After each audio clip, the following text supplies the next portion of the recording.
Churchill जो सबसे मशहूर प्राइम मिनिस्टर थे इंग्लैंड के, उनका बड़ा अच्छा कोट याद आ रहा है आपकी बातें सुन के, और आप खुद स्ट्रेटजाइज करते रहे चीज़ों को। उन्होंने कहा था कि elections are the litmus test for a politician.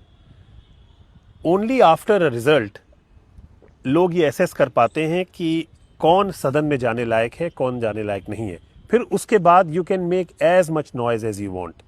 क्या प्रशांत को अब हम लोग थोड़ा सा अपसेट देख रहे हैं? कि हम थोड़ा सा, आपने खुद भी कहा आप इम्पेशेंट हैं। आपने चर्चिल की बात कही, मुझे अच्छा लगा कि आपने चर्चिल का उदाहरण दिया कि जिस चर्चिल ने कहा कि चुनाव ही अल्टीमेट लिटमस टेस्ट है, वो चर्चिल सेकेंड वर्ल्ड वॉर जीतने में इतनी बड़ी भूमिका अदा करने के बाद भी इंग्लैंड में चुनाव हार गए। ठीक है, लेकिन जब इंग्लैंड का राजनीतिक सामाजिक इतिहास लिखा गया, तो सदी के सबसे बड़ा नेता किसको बताया गया? चर्चिल को बताया गया इंग्लैंड में।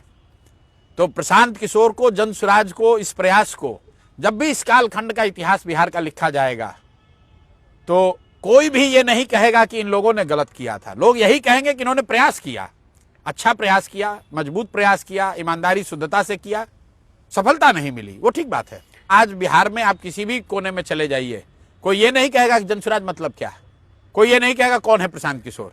हर व्यक्ति कहेगा अच्छा वही है जो बहुत बोल रहे थे। मेरा विरोधी होगा तो कहेगा हाँ बहुत बोल रहे थे, वोट नहीं मिला, बहुत अपने को होशियार समझ रहे थे, बिहार की जनता ने औकात दिखा दिया, यही तो कहेगा।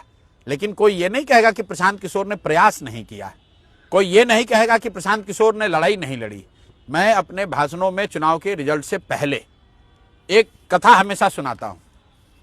महाभारत की लड़ाई में चक्रव्यूह भेदने की जो कथा सुनाई जाती है, उसमें अभिमन्यु को घेर कर छल से मार दिया गया।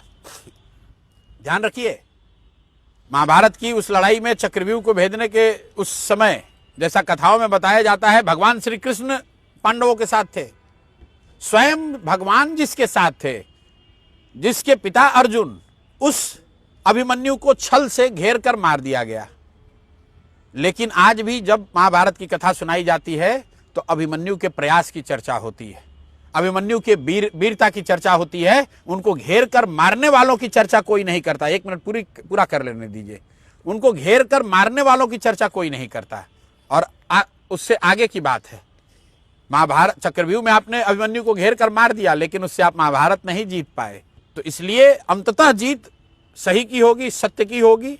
ये ठीक है, आज जनसुराज को धक्का लगा है, लेकिन हम लोग अगर इस मार्ग पर बने रहे, अगर चक्रव्यूह के बाद अर्जुन ने लड़ाई छोड़ दी होती, तो शायद महाभारत हार गए होते।